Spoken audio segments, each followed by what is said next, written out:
Hoje é dia de falar com o povo de casa, né? Hoje é dia de responder perguntas que recebemos de vocês. Muito obrigado pela sua participação. Uma primeira pergunta veio de Leia.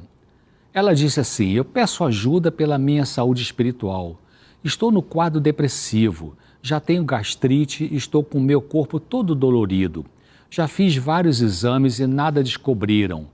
Meu coração parece que vai pular do corpo quando vem as dores, pois sofri muitas torturas psicológicas do meu esposo. Toda vez que arrumo um trabalho, vem as torturas. Até pedi demissão do meu emprego, aí fico desempregada e a minha ansiedade começa a ficar mais forte, pois tenho medo até de sair na rua. Pelo amor de Deus, me ajudem, pois não aguento mais. Bom, eu lembro a vocês que não deve substituir, né, o atendimento profissional para seguir o que a gente diz aqui.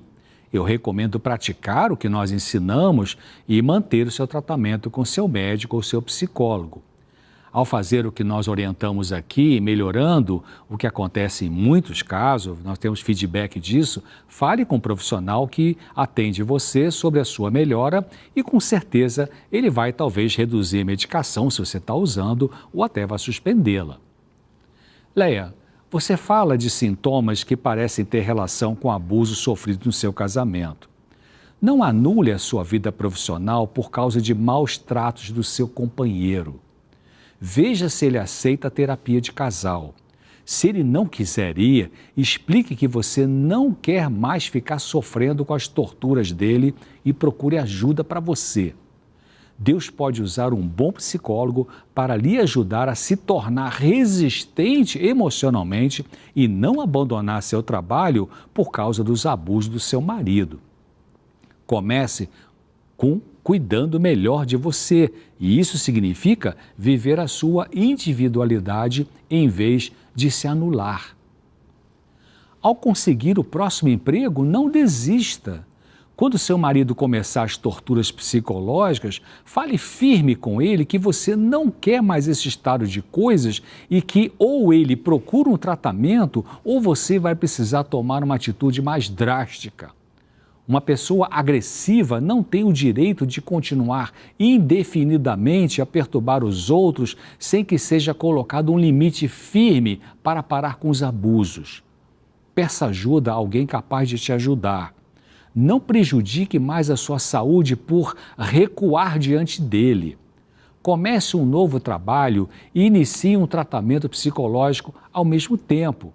Assim, você poderá aprender a cuidar melhor de si mesma e terá forças para seguir no seu trabalho.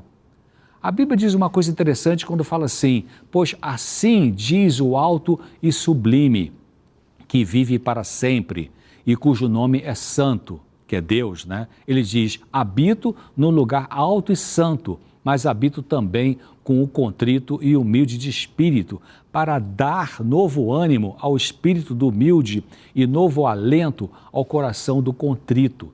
Isso está no livro de Isaías, capítulo 57 e versículo 15. Alguém sem se identificar pergunta sobre como combater a depressão. Olha, eu apresentei programas sobre depressão disponíveis no YouTube, vários programas.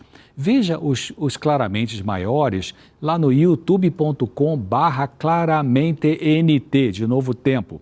E também no Vida e Saúde, youtube.com/Vida e Saúde NT. Você vai achar programas com informações variadas sobre depressão, mais de um programa e com ideias que vão te ajudar. Uma pessoa de nome John pergunta o seguinte: como curar a hipocondria? Exames para checar o nível dos neurotransmissores são válidos para o melhor tratamento? Ele perguntou. John, não existe exames para confirmar a hipocondria. Hipocondria é a existência de pensamentos obsessivos sobre ter um problema médico grave. O hipocondríaco fica muito ansioso em relação ao seu corpo, crendo que tem doenças sérias, mesmo sem sintomas ou sinais do tipo de doença que ele pensa que tem. Já que o hipocondríaco tem obsessão por doenças, a tendência é consultar muitos médicos, querer fazer exames insistentemente e diante de qualquer coisinha no seu corpo, sei lá, com uma pequena aceleração do batimento do coração, talvez porque subiu uma escada ali, né, já quer ir para o atendimento de emergência.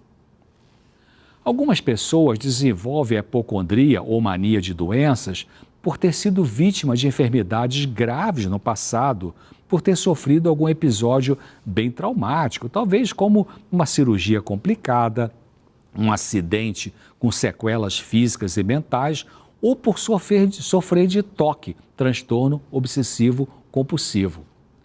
A hipocondria geralmente se desenvolve durante a vida adulta. Essas pessoas não confiam na palavra do médico e nem em resultados de exames.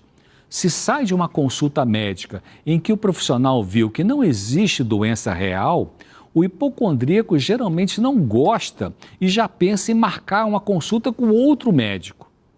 Ele vive procurando, o hipocondríaco, páginas de sites na internet para ler sobre doença que ele pensa que tem.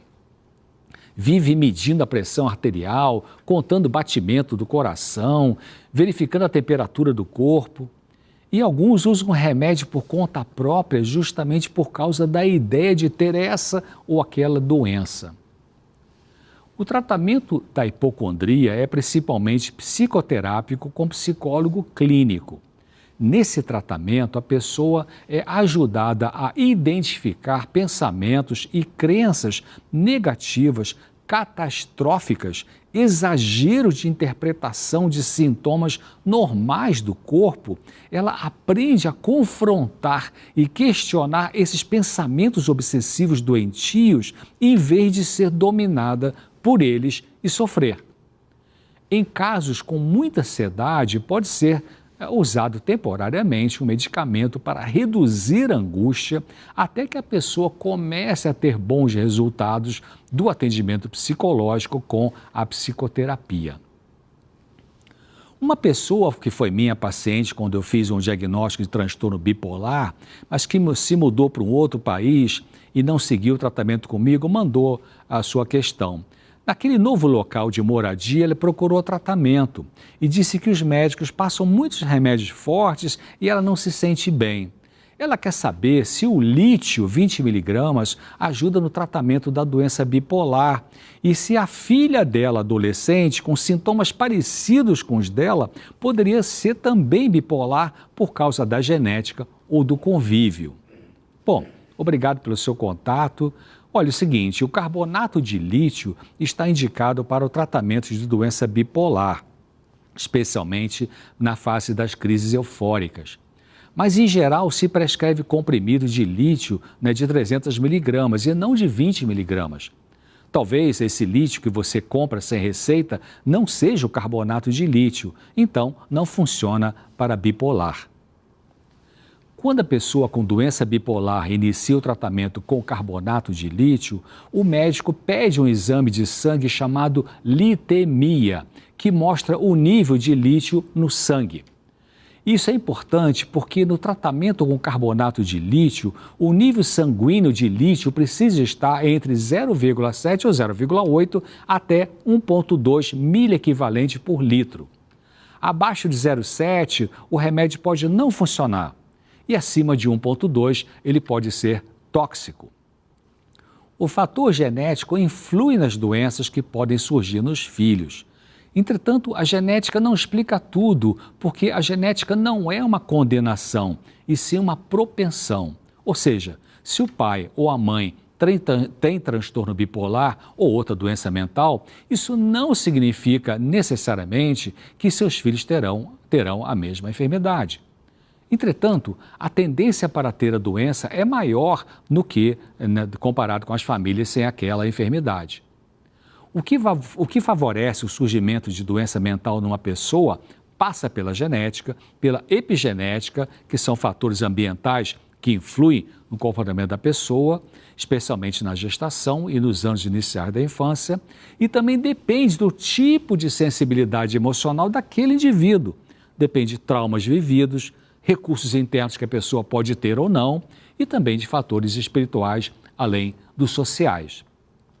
Bom, Eu espero você aqui no próximo Claramente, que está aqui no Vida e Saúde, às segundas, quartas e sextas. Grande abraço, até lá.